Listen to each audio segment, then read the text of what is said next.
From KMUW Wichita, From Toronto, Ontario, and from Armilla, Spain. this is You're Saying It Wrong. Let's talk words.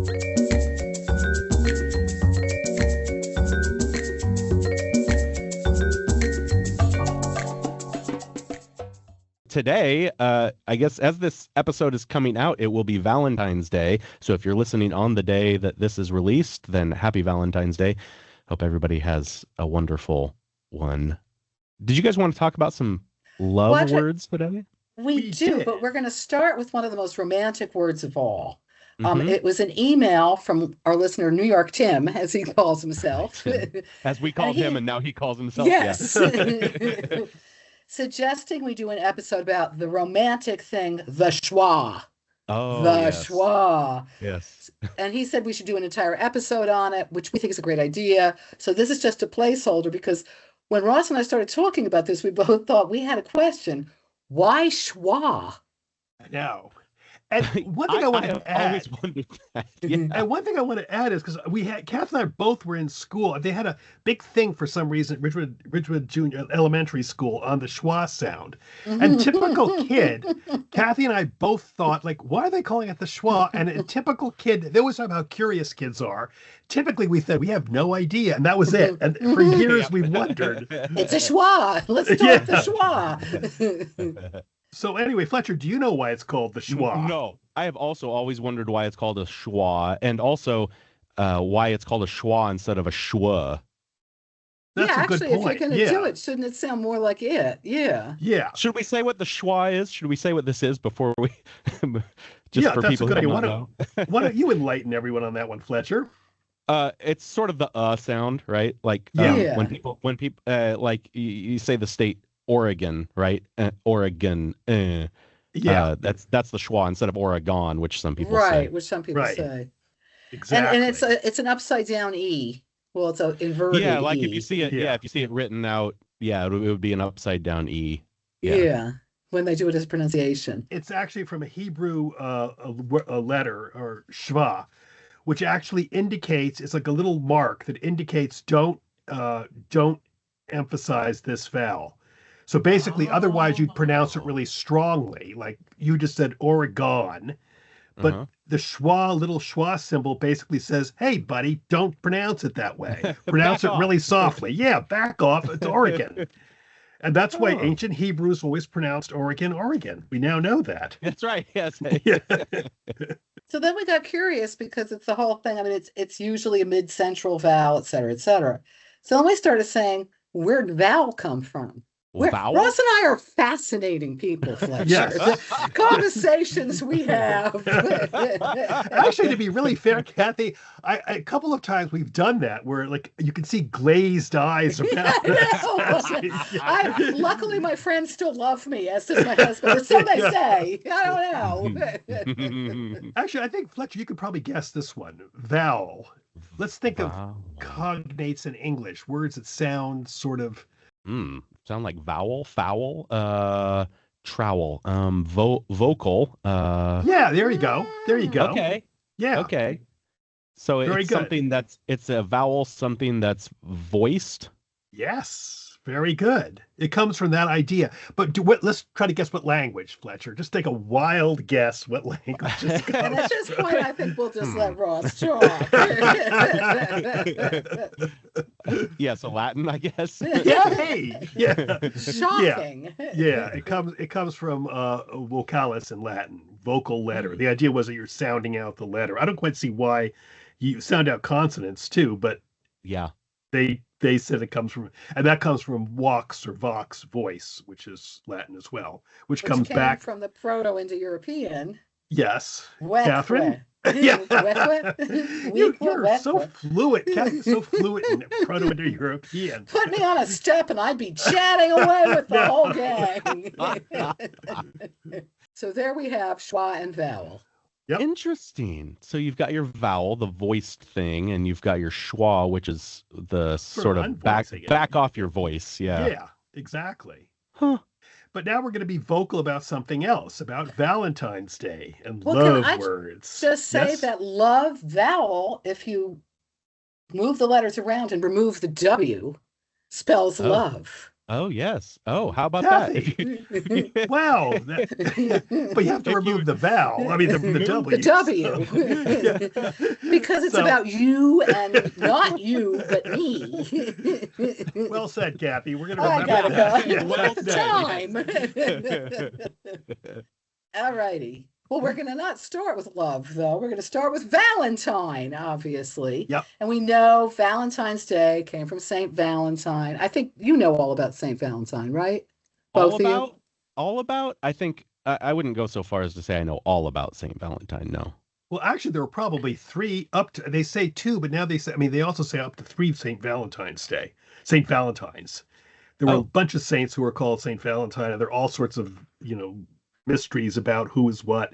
He's not even mentioned in the earlier Christian, hagiographies. He's mentioned a little bit later. Hmm. And actually, I have a question for you, Catherine. Yes. Do you know St. Valentine's Day date in Greece? I do not. Okay, July 6th. July I bet- 6th. Yeah, which is a I don't drag. think July is a good love day. It seems I too don't think it sticky. is. I don't you think know? they don't celebrate it that way anyway, but I don't think it's a good day either. I agree with you. No, I I'm like not it really better fond of now. it. Yeah. I just want to say though that the Saint Val usually most people say that Valentine's Day came from the bishop, Saint Valentine, who was imprisoned, and there's a bunch of different theories actually, Mhm. but that tends to be the one that is usually accepted, even though it possibly isn't true. But it was a bishop who was martyred and was commemorated by the church on Feb 14th. How did that then move into everybody loves each other? There's actually there's one mystery about this whole thing which I don't even believe. I think it's an after the fact thing, but one group of people say that he actually he was actually marrying Roman soldiers, and that the emperor got mad at him Wait a because second, not personally. Just add Yeah. that. Oh no! Yeah. Oh yeah, good point. Yeah. He was presiding over marriage ceremonies, giving them Christian marriage. It's a good point, Kathy. Serial marrier, yeah. And the emperor got teed off because Roman soldiers shouldn't be married because they should be busy fighting. And then there's one theory which I think is bizarre. They said that he would cut out hearts out of like vellum or and give it to people as like a symbol of love. I think that's Oh, crud. I don't believe it. And then there's the one where he would he did letters for someone, I thought, and would sign them Valentine. It was love letters to like the jailer's wife, not Yeah, daughter or something. yeah, That's another one. They all Yeah. seem a little, A yeah. little fishy. Yeah. yeah. So somehow we got here. Yep. Oh, Oh. interesting enough. The one interesting thing that people don't really realize is Valentine comes from the Latin valens, which means strong, vigorous, tough, which is sort of a weird thing because you associate him more with gentleness and love, but the name Like isn't. to be like a manly man. A manly love. I don't, but yeah, there was also the theory, you saw that, Ross, didn't you, which is so nonsensical, that they were trying to do it with like Lupercalia or something, Yeah. which is very That's a Roman holiday. And then there were also trying to link him to Cupid. Basically, I think Kath and I are coming down to the thing that no one really has any idea, Mm-hmm. but And we it all be- enjoy. Yeah, in the Valentine's Day. 14th century, Valentine, it became you picked your sweetheart on Valentine's Day on Feb 14th, and it just kept growing. And now Mhm. it's commercialized, and you buy cheap chocolate or expensive chocolate, as the case may be. But now our question is not about Valentine qua Valentine, but we got the Saint Valentine's, and now your Be My Valentine card, all this stuff from this one saint. Can you think of any other saint names whose names have become part of the English language and used, perhaps not a ton, but we're aware of them, but we've pretty much forgotten who the saints really were and what they did? Oh, like so separate from the saints. So like Right. we have our Valentines that we give each other, but we don't necessarily think We about don't think Saint of Valentine. Saint. Yeah. So we we're don't not think of talking that. about like Saint Patrick because Right. that's still Yes. related to the saint. Okay. I was gonna before gosh. you do that, I was gonna add one thing, and it surprised both Kathy and me. There weren't that many. No. I basically thought Hmm. because there's such a basic part of Western heritage, they'd be all over English, and they're not. Mm-mm. Yeah. Oh boy, I feel like it's going to be totally obvious once you tell me. Oh, nothing's just popping right into my They're head. not that They're not they're going not? obvious. to. No. Oh, okay. Oh, good. Two I would never have thought of. Two I might Oh, have. fascinating. Okay. Yeah. Well, let's get started. None are coming to mind right now. Well, Okay, we'll give you a Go. clue. Arf, arf. That's what I was going to do. Okay, I'll give you Saint- another clue. I'm trying to put Oh, one. like a Saint Bernard. Yes, good. Was that a little? What was that? Was that like a little barrel full of hot chocolate on your neck, Kathy? It was Isn't that- brandy. Oh, okay. Yeah, that works. Actually, that's another clue. Kathy just gave another clue. We didn't put this in our list, but I just thought of that one. Saint Brandy? No. Kathy's patron saint. No, that's another clue though. You might put this in the little barrel. Oh. It's sort of dubious, this one. Are you doing this one, Ross? You wouldn't put that in the barrel. No. Oh. Nobody. Kathy was going to say St. John's wort, which is St. John's wort. No, I was like, there's a plant. It gives you an herb. No. Although this does have herbs in it. Tea. Saint Tea. Saint Tea. A little Saint higher octane. Saint Higher Earl octane. Grey. Saint Earl Grey. No, higher octane than that. Oh, higher octane, and it has leaves in it. Well, it has like herbs in it. Herbs. So do we have like some kind of liqueur here? Yeah. Yes. Like, ooh, what am I thinking of? This is really dubious. Kathy just typed in, that's not really good. So I'm going to tell you, it's Benedictine, the drink. Oh, sure. Of course. And because Saint Benedict. Yeah. And Saint Benedict gave his name to Benedictine monasteries. And then one of the guys who invented Benedictine said, hey, let's link it to a monastery. So it became Benedictine. Yeah. So it is sort of dubious. Kath, do you want to tell? I was going to say, I'll do you want try to to tell act Elmo out the the other next two? one. I just don't know why I said it. Yeah. Kathy's acting it out. What? Well, I could act out either of them because, like, if Saint Elmo. Okay, Saint you Elmo? know, yes, Saint Elmo's fire. fire. Kath just gave it up. Yeah. And then the other one is. They're Saint both in Vitus's Tintin. dance. They were both in Tintin. Saint Vitus's dance. That's Those- why you and I know them. You're right. I just realized that, Kath. Kath and Because I I both know loved, those. I was like, oh yeah. we love Tintin. The comics. The comic books, Tintin, and Saint Elmo's Fire, and I think Saint Vitus's Dance were both in one of those Yes, books. because I think someone said that Captain Haddock was going to get Saint Vitus's Dance if he was out in the something. And he got Saint Elmo's Fire when he was climbing. Yes, because of the pick on his back. Yes, exactly. He was climbing. See, this is another thing. Now, do you want to know where Val came from? No. Oh, well, you know, as you're saying all of this, another one that has sort of separated from the saint, even though it's still a person, sort of, is Saint Nick, right? Yeah. Yeah. Yeah, because Saint Nicholas, jolly old Saint Nick, is not the right Anatolian martyr. No. Yeah. Or Anatolian saint. No. We don't think of that part of it. They had St. Catherine's Wheel, but I don't think you think of St. Catherine's Wheel, and that's completely, Also, I don't like torture stuff. That's funny. I don't hear it as St. Catherine's Wheel that much. I just hear it as Catherine's Wheel. Catherine's Maybe that's Wheel. Yeah. Yeah. I know a lot of hospitals named after saints. Not that I hear about it a lot, but No, I was really surprised. I thought there'd be a lot more. When we thought, hey, let's just see if eponym. Let's try the saint thing. We thought there'd be many. A lot, but there aren't. Yeah. Okay, let's move along to Valentine's Day related words. And let's start with the one that we all know and love, romantic. Now, our question to you, Fletcher, this is going to be interesting, is which are the words romantic is not related to? In other words, we're going to give you a list, and one of these words or more are not related to the word romantic. Number one, novel. Number two, a military empire. Number three, a type of lettuce. Number four, capital letters. Number five, romp. Which of those is it not related to in some way or another? Tell me the third one again. Type of lettuce. Type of lettuce, right? Romaine. But I don't really it probably is. I want to say somehow it's not though. Not the romaine lettuce. Somehow. Okay, it's not.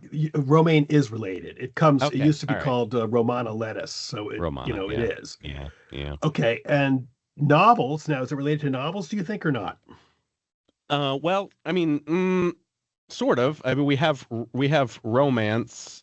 We have romance novels, which is related to the Romantic period, right? Actually, we can go back further on this. Let's just first go through it. The words that it's not or the not related was romp Okay. and capital letters. Oh, both Novels, too. a Okay. military letter, a military empire. Military empire is called Rome, which we know. Yes. A type of lettuce was called romaine, which we know. And novels, Kathy, you want to go to with Fletcher with the long history of Oh, right. We call them like a Roma. I mean, in French, isn't it like roman? roman? Yes. See, oh yes, we, and yeah, Yeah. then you've got Romana Clefs, you've got Yeah. and it's in so many different languages. You've got the Bildungsroman in German about the coming of Yes. life stuff. So Roman is a very widely used in different languages word for novels. So in America, in English, the concept of romance initially was a story in verse, and it was about at night, or here it was more epic sort of thing. It was like the concept of love, romance, love story didn't really start as much until the 1660s. It extended. Before then, it was all your nightly deeds and blah, blah, blah. Then it became romantic fiction, and now it's really much more. Romance novel as a specific thing didn't start being used until the 1800s. I mean, so you see the change in the meaning of word. Because now, if you say romance, unless you're talking about something medieval or whatever, I don't think you're thinking knights. You really are thinking live. Although, I have a real problem with that. I read that, and Kathy is completely correct. That's what the standard etymology is. But it was funny because the other day I was reading, I have an old, like 1400s book, and I was reading, it's in Latin, and it's, they're romances. They're like what Kathy said, knights and all that. But there's a fair amount of love in it. The one I was just reading was this guy is in prison, and this king's daughter basically helps get him out, and she falls in love with him as she gets out. And I kind of wonder if we're taking a little bit of a modern, like, we did this first type thing, and you guys are wrong. I see what you're saying. I mean, but I still think, well, but the focal point. I mean, it's like if you look at Arthurian stuff, there's like, I mean, Lancelot and Guinevere. That's all love. But that's what but that's not the focal. That's the tragedy part of it. Yeah, but then doesn't everything have love in it? I mean, except for the ones where you're not. I mean, no, you know. Well said, Kat. We can say very confidently she's correct. But you know what I mean? Because I think the I know what you're difference to me is though that the modern romance concept is that's it. It's boy meets girl or boy meets boy or girl meets girl or whomever. Yeah. Right. But oh no, I see what you're saying. I agree with you on that. But I see what you're saying too, because I mean, in honesty, you're right. There was a hell of a lot of love in those things. And you're reading it for that reason too. You're not just reading it to read about knights. You're reading it about it because you like the story. Yeah. So I think there's a little bit of fuzz there. It's sort of fuzzy, I think, in that sense. Moving right along, we have the word love. Now, love, yes. Well, tennis. We're going to ask you about tennis in a little bit. Yes. It comes from the Old English. Actually, this is not Latin. This comes from the Old English, spelled Lufu and pronounced. Lufu. No, it's pronounced luva. Lufu. The F is pronounced like a V. The first U is pronounced long. The second U is pronounced short. So it's luva, which is pretty close to love, I think, really. Very much so. But we have some questions about it. Kathy's first one was, when do people start falling in love? Oh, like that phrase, falling in love? I think we should say, what would you have done before that? Love or Lufu. Luva. I'm better with the PIE. I'm better on the steps, baby. As you have that as the feeling of love, bloody blights in the Middle English, but Old English had it weaker, liking and fondness, beloved persons, like love as a noun for a person, my love, early 13th century. So let's do falling in love, as Ross said. Falling in love, then we're looking at like the 16th century, I think. Pretty close, 15th.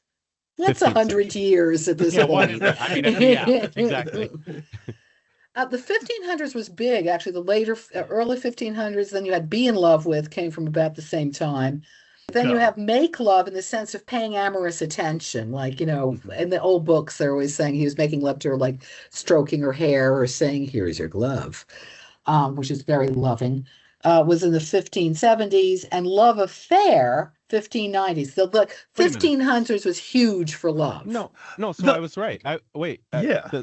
I said 16th century, not the 1600s. Oh, you did. I know, say but the 16th first century. falling in love was early 15th century. And then the 15th. Was 1400s? Yes. 1400. Okay. Oh, okay. And then the 1500s started going a little wacky with love words. Yeah. Okay. This one, Love Affair, really got me. I never thought of this until we did this. It comes from the French, love and then affaire, to make love. And I never thought of that. Oh, wow. Oh, to do something. To do or to make. Affaire is to do or to make. So it's to make love. A love affair is to make love, which I never thought that was the origin. I never even thought of it, actually. But it also means business proceeding.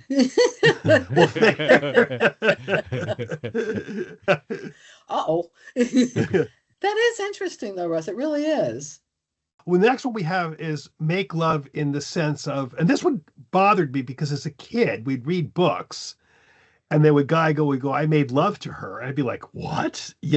When did it become amorous rather than just, paying attention to a spouse or to, when did it become something kind of with carnal sexual relations. meaning? Yeah. Carnal. Well said, Kat. Carnal relations is the way to say it on air. This was really interesting to me. Okay, so this seems like we would have had more coarse language earlier. When are we getting a little too proper? The Victorian era. No. Okay. We should have given him. We actually had decades for you, which was I know, but I thought it was better to have Petra guess it, and I think I gave it away slightly when I. Yeah. But I think I gave it away too. Because when I said I would read books and they would talk about making love, I wasn't reading books from like 1680. I was reading books from the 1930s. He said Victorian era, though. I know, but if by the 30s, if they're still writing make love and they don't mean it in an amorous sense, or they have a film. I mean, I think I was watching some. What is his name? A film the other day, and he's making love to her. And, this was for the 1930s. We're not seeing sex on, with the Hays Code in the 1930s. The answer is around the 1950s. Don't tell him. I was going to say 20th century. Yeah, 1950s is when make love extended to basically mean sex. Really? Yep. Wow. Although, this is the thing that I was surprised, Ross. Okay. Because we have the D.H. Lawrence thing, and that wasn't 1950s.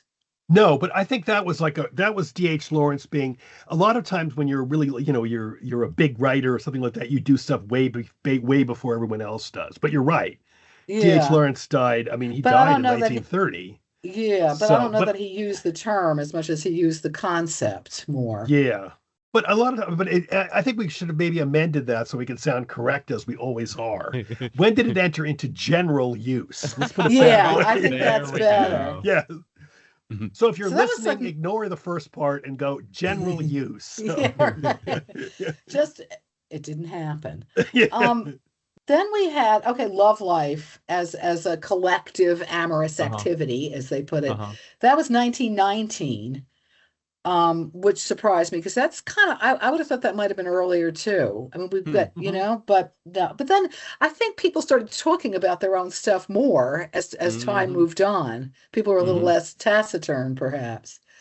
It became, though, mainly popular in the 20th century, but I love this. In the 1350s, it was love longing, and they had love affair again, 1590s, but love life, the whole all of it, yeah. Yeah. Mm-hmm. My question is, when did love handles come in? Middle age, I guess. When did that start? Guess? 1960. I'm sorry. I'm going to go. I just gave it away again. Fletcher, 19 did you hear me or well, not? yes, 1960s. Yeah. Yeah. The first one, I think the first mention was 67, actually, I think. But 19. Okay, next is another love word that we hear a fair amount, I think, and I can sing a song about it, but I won't, is puppy love. Yes, they call it. When was Kathy, that thank first you. love used? 1950s, 1600s, 1800s, 1930s. Ooh, puppy love. That really does not sound like it was before the 20th century, but I'll bet it was. Let's do the 18, whatever you said. Your thought was correct. It was the 1600s? Yes. Holy That was cow. weird. That was so weird. Wow. We did not expect that. No, because Tis that but sounds a so puppy modern. lover that runs. So this was what is it? Comedies and Tragedies from when is that? 1664. Tis but a puppy lover that runs. Wow. I would never have thought that. I thought it sounded like 1950s or something. It Yeah. sounded like those really bad, love songs Of to course, me yeah. that I'm Now, not singing. have you heard calf love? Calf love? No, I've never heard that before. That was weird. I hadn't really. I think I vaguely had heard it, but that was from the 1800s, and I made a calf marriage. Calf It's love just a marriage. girl love marriage. It's a girl's fancy, just a kind of cat love. Let it go by. I have seen it in books, but I have never heard it used as a real word. No, I instantly knew what it would be. I mean, you would know what it is. It's obviously means what it sounds like it means to me, or whatever. I wouldn't wonder what it means. I don't know about you guys, though. Calf love to me, I would have said 1600s. Puppy love, yeah. I would have said 1950s. Yeah. I would have too. Puppy love sounds really modern. I agree It with sounds you. extremely really modern. does. It sounds like those old, Valentines with the little cartoons. And, Yeah, yeah. it does. Okay. Now we've got to go courting. This is interesting. Seems such an old-fashioned word. And it is. But is it related to a closed yard, like a courtyard? Courtyard. Mm-hmm. Related to seeking favor? I'm trying to court favor. Or related to a king's court, queen's court, a royal court? Mm-hmm. Oh, gosh. Asking for an audience. Ooh, don't overthink this one. And this could be a trick question too. All right. Oh, yes, I forgot to say that. Yeah. Then how about just the courtyard? It's like, I'm going to come into your courtyard and I'm going to try to talk to you. Well, you're sort of close, but it's all of them. Yes. Yeah, okay. In this case. And it does come from courtyard, and the courtyard in early times would be, only the king had the bucks to make, or whatever it is, to make a courtyard. So it would be, you basically go to the king's courtyard and seek favor, and then from there, it sort of, in the 1500s, guess what? Guess the time? It came to mean wooing or soliciting affection. Because it was a parallel to the king's court when you're trying to get his favor to not be killed, or to get the land, or to get the peerage. Well, thank you, Catherine, for all the things that we can court the king for. Let's give Fletcher a quiz on that one. And then finally, we have what Fletcher asked for. Kath, you want to? Okay, tennis courts. Oh, yeah. And love. Why is it love? The zero score. Yeah. I think we've talked about various possibilities here. It seems like maybe nobody's 100% sure. The one that is probably, I don't know, the most fun is the one where it's related to l'œuf, the egg, the French word for egg, which is, a goose egg is a zero, right? Yeah. I can't remember the other possibilities, though.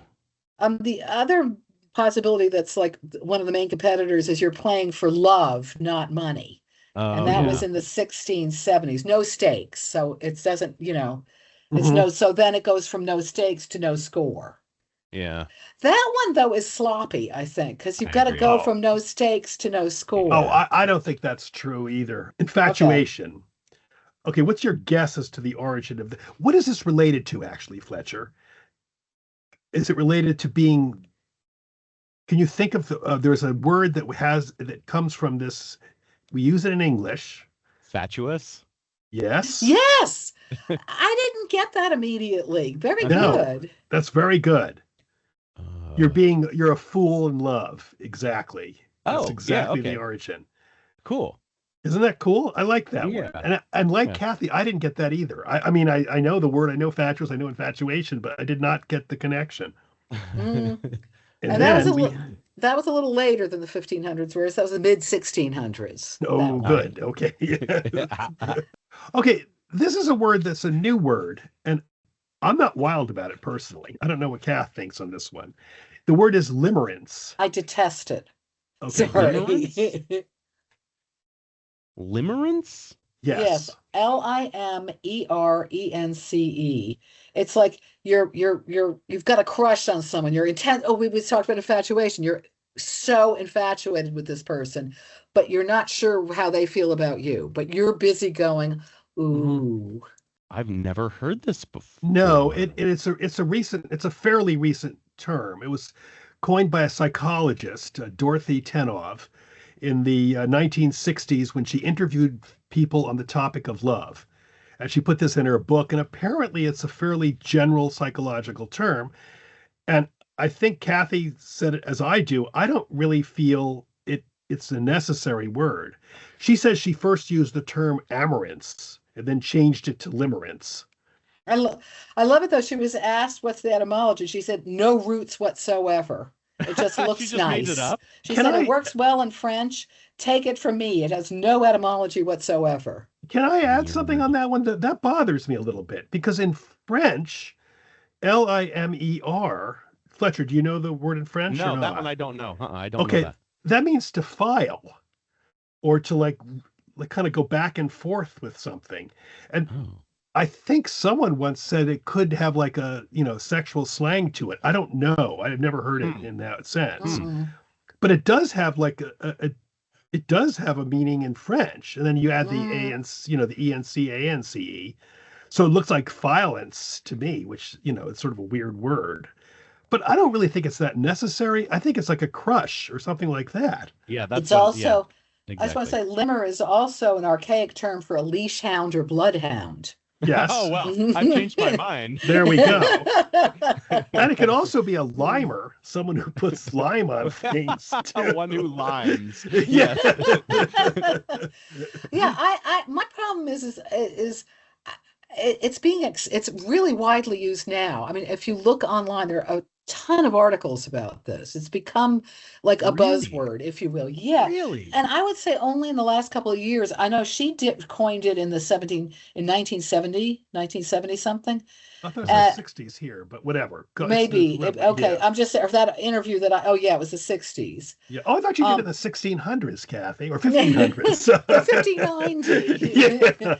But I'm seeing, you're really seeing it a lot now. It's become like one of those like zeitgeisty words. I agree with you, Rose. I don't think it's needed. I mean, Mm-mm. they say the state is characterized by intrusive thoughts and idealization of the loved ones, also called crystallization, typically with a desire for reciprocation to form a relationship. That's like you go, ooh, I like this person and I hope they like me Mhm. back, isn't it? I think, and that's a crush. I think, Yeah. Yeah. the one thing Yeah. I do think, though, I wonder about if if it partly has caught on now because Kath and I both have noticed that people like falling in love with celebrities who never will come back, to they don't even know who you are, We go and back to the maybe word of the year that someone picked, remember? yeah, Parasocial. so yeah, Hmm. parasocial. So maybe it's like really linked to parasocial behavior, and in that Hmm. sense, it's different than crush in a way. I don't know. I'm just I don't guessing. think I think it's because everybody likes categorizing now. Everybody's in this like sort of psychological ADHD Yeah, spectrum, this yeah, and that. I think it's that. yeah, I think it's because we go back to my pet peeve of sounding fancy. This is science fancy. It yeah. I sounds think a you're. lot more science fancy to say it's limerence other than I have a real crush on Bobby over there, you know? You're right. I think that's a really good way to do it. I think that's a good way to think of it. I agree. Thank you. You're Saying It Wrong is part of the NPR network and is produced in the studios of KMUW in Wichita, Kansas by me, Fletcher Powell. Kathy Petrus records from her home in Armia, Spain, Ross Petrus from his home in Toronto, Ontario in Canada. Torrin Anderson composed our theme music, and our digital team is Beth Golay and Carly Cooper. You can find all of our past episodes by subscribing to the You're Saying It Wrong podcast wherever you get your podcasts, or by visiting us at kmuw.org. If you have a question for Kathy and Ross, if you'd like to suggest a topic, or you just want to reach out, you can email me at powell@kmuw.org or email them at kandrpetrus@gmail.com. You can also email us a voice memo of you asking your question. You might get your voice heard on air. If you'd like to do the same thing by downloading the KMUW app, you can do that and just click the Talk to Us button. You can find all of Kathy and Ross's books pretty much anywhere you get books, and a handful of them are also available on audiobook read by the authors themselves. Thanks for joining us. We'll be back next week.